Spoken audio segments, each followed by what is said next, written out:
కోట్లు కొట్టేశారు. ఏపీ, తెలంగాణ, ఒరిస్సాలో భారీగా మోసాలు. థర్డ్ పార్టీ ఫండ్ కంపెనీ అంటూ నమ్మించారు. అనేక స్కీములు పెట్టి ఆంధ్రప్రదేశ్, తెలంగాణ, ఒరిస్సా రాష్ట్రంలో అమాయక ప్రజల నుంచి సుమారు 200 కోట్లు వసూలు చేశారు. తీరా డబ్బులేవని అడుగుతుంటే అదిగో ఇదిగో అంటూ మాయమాటలు చెప్తున్నారు. దీంతో మోసపోయామని గ్రహించిన కొందరు బాధితులు సోమవారం గుంటూరు ఎస్పీ సతీష్ కుమార్ని కలిసి ఫిర్యాదు చేశారు. పెదనందిపాడికి చెందిన గోవాడ సంజయ్, పార్వతి, షేక్ హుస్సేన్ వలి గతంలో క్రిప్టో కాయిన్స్ తరహాలో కిటో కాయిన్స్లో పనిచేశారు. ఆ సమయంలో వాళ్ళ గుంటూరులోని రాజేంద్రనగర్కి చెందిన వేజెండ్ల శివకుమార్ అనే మహిళతో పరిచయం అయింది. థర్డ్ పార్టీ ఫండ్స్ అనే కంపెనీ ఉందని, ఈ కంపెనీ పేదలను ఆదుకునేందుకు ప్రపంచవ్యాప్తంగా ఉన్న కార్పొరేట్ కంపెనీలు తమ లాభాలు 2% వాటాను కార్పొరేట్ సోషల్ రెస్పాన్సిబిలిటీ ఫండ్ కింద ఈ కంపెనీకి కేటాయిస్తాయని శివకుమార్ నమ్మవలికింది.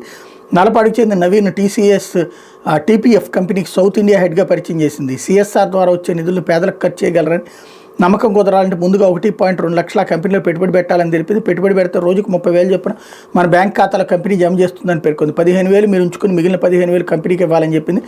ఇలా మొదటి 4 నెలల్లోనే పెట్టిన పెట్టుబడి తిరిగి వస్తుందని, తర్వాత 8 నెలల్లో డబ్బు మీ పేరుతో తెరిచే ఎన్జిఓ ట్రస్ట్ ఖాతాలో జమ అవుతాయని చెప్పింది. అందులో 2 లక్షలు మీరు ఉంచుకుని 40,000 పేదలకు సామాజిక సేవా కార్యక్రమాలకు ఖర్చు చేయాలని తెలిపింది అన్నట్టు వార్తని హైలైట్ చేశారు. లేకపోతే